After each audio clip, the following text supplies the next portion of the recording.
Boje, and this film you're going to see is what I call the third eye seed. Third eye, that's right here between your two eyes, between your brows actually, and it's right here on that bridge. And it has to do with whom you're working with, consulting, leading, joining together with, and what relationships are you attracting, what I call the between. So this is about pro bono consulting in Nickerson Gardens, and in this figure you see here, start from the bottom. So I had to act like a buoy. My last name is Boje, and Danish stands for buoy. So I had to learn not to be the captain or not to be the drill sergeant here, but to actually, not to be a professor, but to actually learn the language of the community and the energy of the community and find their frequency. And it was biblical scripture. All my academic models didn't really work. They didn't want to hear it. So in phase one, I had to find that between space. I had to drop my credentials, military guy, former Vietnam veteran. I guess you're always a Vietnam veteran. Professor at Loyola Marymount University, was a professor at UCLA. I had to drop all that stuff, tune into their frequency, and stop being a sergeant, captain, and being a member of the community. So in phase two, it was about creating the new story with the people, together telling, together listening, together telling. And it has to do with collecting little wow moments, small, true examples that directly contradict the dominant negative narrative and stereotype and impressions people have about Nickerson Gardens as being this gang-ridden place, etc. You can go on the social media today and you'd be scared to death. But I found mothers there that embraced me, that were like myself, raised in a single mother home. Well, she was married, but my dad left her for younger women and all that stuff. And well, Nickerson Garden is a community of women-led households because most of the men, if you look at the statistics in the United States, 35% of the African-American men are in prison or jail or incarceration of one kind or another. And when they come back to the community, it's hard to get a job when you've been incarcerated or in jail or prison or whatever. Makes that difficult, and so it becomes a revolving door. Anyway, the women in the community were very spiritual, biblically oriented. We prayed a lot. We got the first certificate to do a Peace Corps grant, and Nora King, the leader of the community, asked me to write up the grant. I interviewed everybody I could in the community, certainly all the women, Resident Management Council, and we had a community-initiated Peace Corps grant. But then we had to protect the grant because people wanted to take credit. The mayor, Tom Bradley, the executives from the Peace Corps, they put on a big event at City Hall in downtown Los Angeles, and they took credit. That's what some of these leaders do. That's their political capital. But I was on the stage, and the event was about over, and they were going to go to get refreshments. I said, "Stop! You guys got the story all backwards.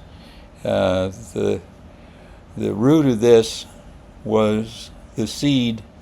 Came from the community, then we planted that seed together, called it the third eye seed, and out of that grew something organic for Nickerson Gardens, a transformation that took place. And we did some other things too besides the Peace Corps grant. But Nora King, I called her to the stage, and she gave the most impassioned, amazing presentation I ever seen. She's my role model. She taught me more about consulting than I learned in any book or any course in my life. She taught me to be with the community, not running ahead. Anyway, Nora took the stage and said, let me set you straight on a few things. The mayor didn't create the Peace Corps grant. We created that grant together with David Boje, and we brought a dozen Peace Corps fellows here into our community.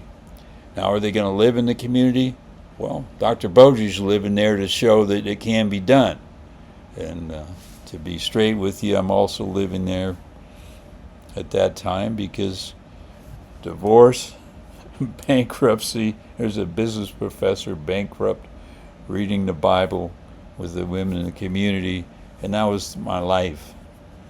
And I was on a downward spiral and an upward spiral, both at the same time. So that's what this film is about. I wanted to give you a little bit of introduction to what you're going to see. Few things I had to learn. First, connect. Ditch your credentials and share your scars. Second, I had to be understood. I had to learn to speak the language. When they said Jesus is laughing at you at your planning, I had to go back into the Bible and find examples.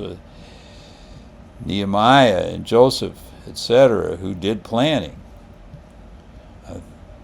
And third, I had to change the dominant story, not just the situation. The single greatest obstacle facing Nickerson Gardens was not a lack of resources or will, but the crushing weight of the dominant, false, stereotyped narrative that the city had for the community and social media. Go on YouTube today and you'll see the same stereotype is there.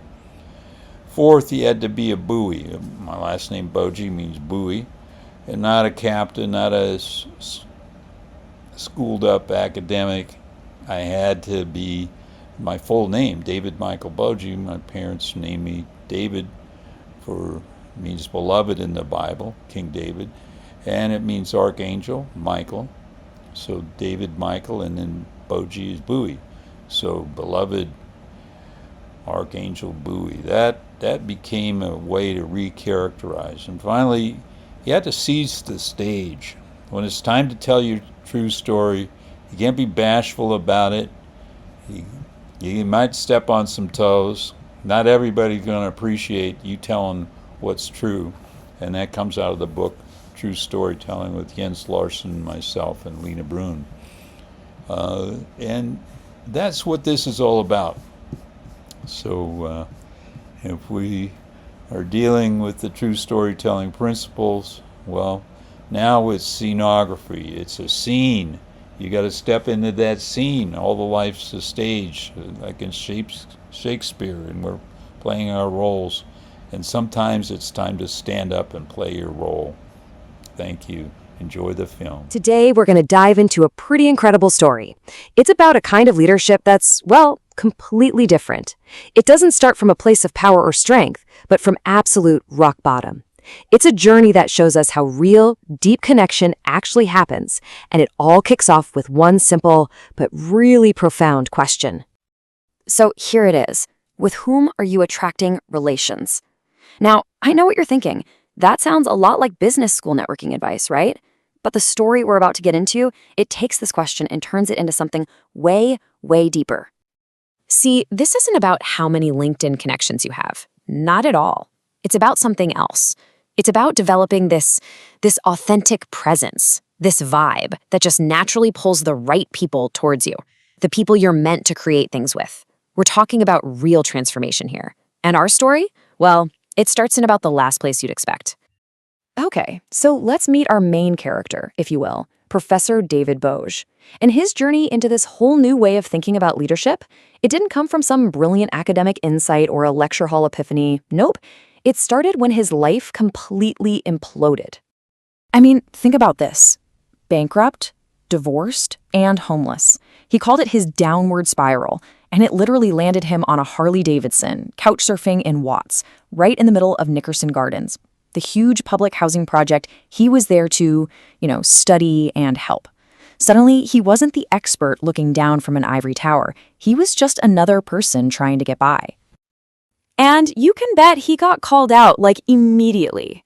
A community leader named Nora King basically looked him in the eye and said, "Professor, what makes you think your book smarts mean anything here?" Oof. That moment was everything. It was the point where he realized he had to just drop the professor act, take off that academic armor, and just be a person. So once all his credentials and his expertise were basically useless, he found himself in this place, this concept the story calls the between space. And the key to surviving there, the very first step, wasn't about having all the solutions. It was about just finding a way to talk to each other, finding a common language. So what is this between space? You can think of it like a liminal space. It's that messy, sometimes awkward, but super fertile ground where totally different worlds smash into each other. It is not a comfortable place to be, but it's the only place where real dialogue can happen and where something genuinely new can be created. And this right here just shows you how huge that disconnect was. You've got the professor on one side talking about academic frameworks and strategic planning, and on the other side you have the community, whose language was rooted in biblical principles. He'd talk strategy, and they'd literally tell him, Jesus is laughing at you. I mean, can you imagine? His entire toolkit was useless. So what did he do? He adapted. He had to. He stopped trying to be the expert and instead became what he called a frequency translator. That's a great term, right? He literally went home, started reading the Bible, and looked for strategic principles within their framework. He found stories like Nehemiah rebuilding the walls of Jerusalem and used that to translate his ideas into a language they understood and respected. Genius. Okay, so now that they were actually speaking the same language, the real work could start.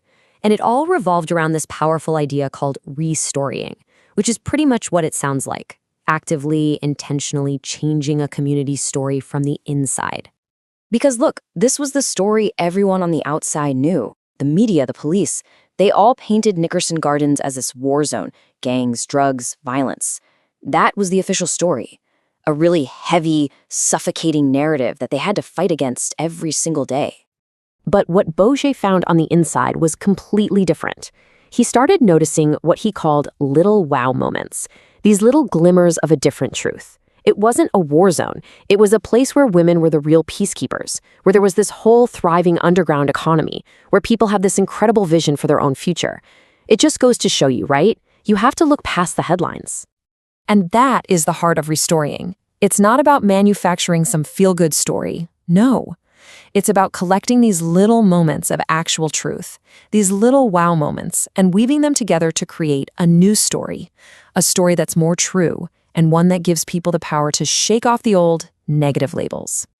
And guess what? It totally worked. Their first huge win was landing the first ever Peace Corps grant that was initiated by a community. Think about that. This wasn't some top-down handout. This was something they earned, something they built themselves from the ground up based on their news story. But you know how it goes. Winning the grant is one thing. Having to stand up and defend that win and your story in public, that's a whole other battle. And this is where things get really dramatic. Okay, picture this. They're at City Hall for the award ceremony.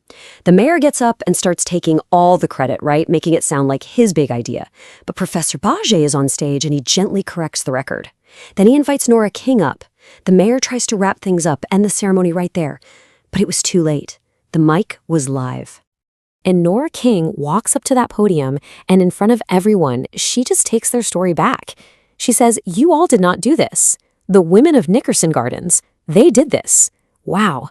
In that one moment, she reclaimed their power, their agency, their narrative. It was just an absolute masterclass in owning your truth. So, amazing victory, right? But with great success comes new problems. Now the community itself was facing an internal power struggle over what to do next.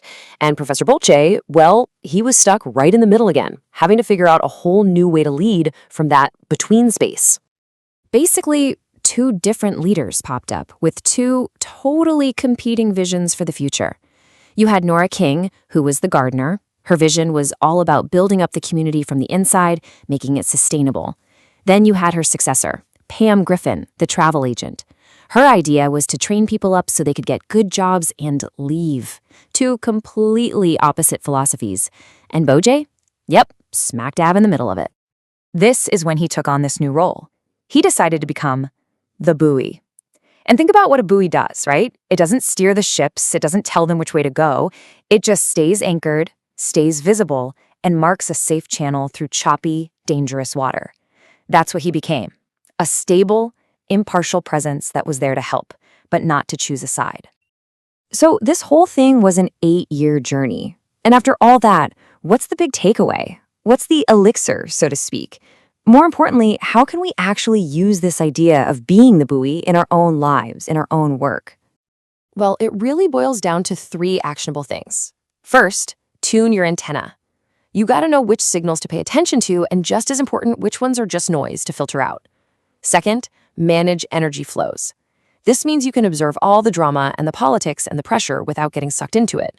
And finally, number 3, anchor in your true self. You have to be grounded in who you are and what you stand for, especially when the waters get rough.